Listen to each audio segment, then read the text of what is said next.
Kaya mas maganda yung armed forces ang magsasabi sa PSG, okay, tanggalin nyo na ang presidente dyan, tanggalin nyo na si BBM, protect him, okay? Kasi meron tayong interest kay BBM. Ano yung interest natin kay BBM? I-subject natin siya, AFP, i-subject natin siya the following day to a hair follicle drug test. Bakit natin kailangan yon? So that the whole international community will see that he is a drug addict. Okay? At kayong mga Pilipino na sige ang depensa, wala kayong katibayan. Yan ang katibayan. Kasi pagka nagpalitan na, you're fired, bongbong. Labas ka, PSG, tinanggal ka. Ha? Kung ganyan na mangyayari, kung hindi, PSG kakampi mo, AFP kakampi mo, civil war tayo. No? So, yun, in-explain ko yung mga pwedeng mangyari. So, kunyari, PSG, tinanggal ka na dyan sa Malacanang. Walang lulusob sa Malacanang. PSG will secure Malacanang. No? I will not even bother na magpa-kanyon sa Malacanang. No? Unless BBM stays to fight it out. I will order the razing to the ground of Malacanang. Talagang pupulbuhin. No? Isipin mo yung, kung hindi lang 5 minutes, sige, 10 minutes, 20 minutes na panay na 105. 155, 105, helicopter gunship, missiles, ng fighter jet. Sige, sunugin nyo na lang. Masiba matapang So kung let's try to save the historic place. Para So yun yung akin. Ngayon, pagka kunyaring tanggal si BBM, secure nyo lang siya under house arrest with the family, you're all subjected right away the next day to a hair follicle drug test. Lahat kayo. And lahat ng cabinet member susunod, lahat ng congressmen, lahat kayo. Why? I want to prove the point, stress the point that the Philippines muntik-muntika na talaga. Kasi bangag yung presidente na kailangan ma-hair follicle yan. Na? Kung nag-negative, de mali kayong lahat sa sinasabi nyo. Mali si Marlica, mali si JM, mali si Cathy. Love you, Cathy. Love you, Marlica.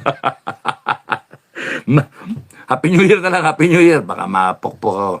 So, yon ang So that to prove the point sa international community, wala nag-iisip. Yan ang punto. Ano ba yung objective? Rally.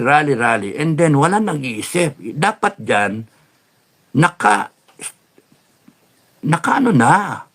1, 2, 3, 4, 5. Hindi yung biglang, ayan na, presidente na si BP Inday.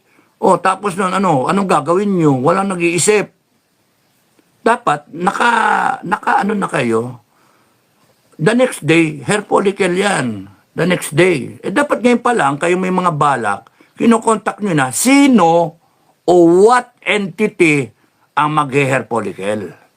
And then, paano siya makocover?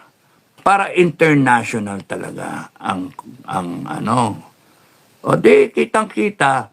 And afterwards, malaman ka agad. Pagka-positive, hindi lang isa. 3 pa. Kaya kung 3 out of 3, mahirap buwagin yon. 3 na nag-hair follicle, 3 entity. May international, may local. So, maliwanag. And then, hindi mahirapan ng Inday Sara ninyo to take control of the country. Kasi, linaw bangag nandun yung justification. Tama lang na tumayo yung taong bayan to save the country, nilagay si Inday, kasi nga, napatunayan itong BBM na pinagmamahal ninyo ay isang user ng cocaine. O, patay. Ano nga yung argument natin? Tapos. Tapos. Then, let's move on. I-reboot na natin yung bansa. Di ba? Siyempre, yung iba, mga congressmen, senator na nagjujut, nag-ano rin, tumitik din, dami din kayo. Okay. Susunod na ngayon yung SALN, assets and liabilities. And then may hotline tayo, yung mga witness, come forward. At magkano, kung meron man, ang ibibigay ninyong gantimpala for moving forward and then offering intel about saan nakalagay yung pera, saan nakadeposito, in what mode, baka cryptocurrency na, etc. Saang isla, saang country merong biniling properties, saan dito may mga properties. Wala nag-iisip eh. Meron ba kayo nadidinig sa mga vlogger na sa mga talk show na ano yan? Basta mag-rally and then pagka biglang nagbago yung armed forces, ayan na, sinday na, and then bye-bye, tapos na.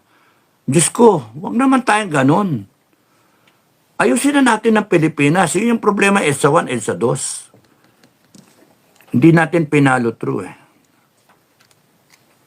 Ngayon, dapat ang objective, hindi lang tanggalin si BBM, hindi lang tanggalin yung Congress, isa rin Congress. Parte lang yun. Ang pinaka-objective ninyo dapat, yung Pilipinas ay maging first world country.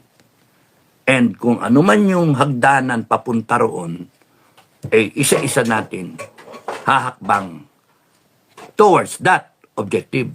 How can the Philippines become a Singapore or a European first world country? How can the Filipino have a PPP, parity ek-ek na yan, o yung, ano tawag doon, yung limutan ko sa, wala na, tulog na yung utak ko eh. Nang tinatawag na per capita ng bawat Pilipino, from magkano? $4,000 lang ba? Gawin mong $20,000, $30,000 ang worth ng isang Pilipino. Abe, ganda. Kung pwede nga, gawin mo ng $50,000 worth ng isang Pilipino. Dapat, ang isip natin is hagdanan na paano tayo makakarating doon. Dapat yung pananaw mo, libre naman yun. Yung vision mo, manang inday, yung vision mo, libre yan eh.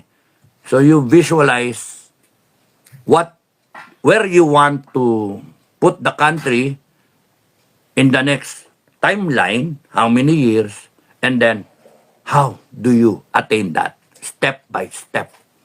So ano yung mauuna, ano yung susunod, ano yung pangatlo, pang-apat, pang-lima. Because you don't have forever. You only have so much time and so much people to do it with. Walang talo yung plano ko eh, walang talo. Kasi in the end, kung hindi natin maayos ang Pilipinas, at least kalahati ng Pilipinas maayos. Mindanao maayos. Kasi wala eh, hopeless ang Luzon eh. Insisting to be stupid ang Luzon. Yun yung kasalanan eh. Insisting to be plundering criminals. Insisting to be stupid na tanggap lang ng tanggap ng mga ayuda. Di ba? Tapos dadami mo yung buong bansa, hindi pwede. Ayusin natin. Kung ayaw, hatiin na lang natin. May matino, mayroong tarantado. O magkaalaman. Because history, alam nyo, kaya ako pabor na mahati na lang. Kung hindi ito maayos ng buo, mahati na lang. So history will tell, ito yung matino, ito yung gago. Kita mo kung ito mag-progress into a Singapore, tanginan nyo, buti nga sa inyo, gago kayo.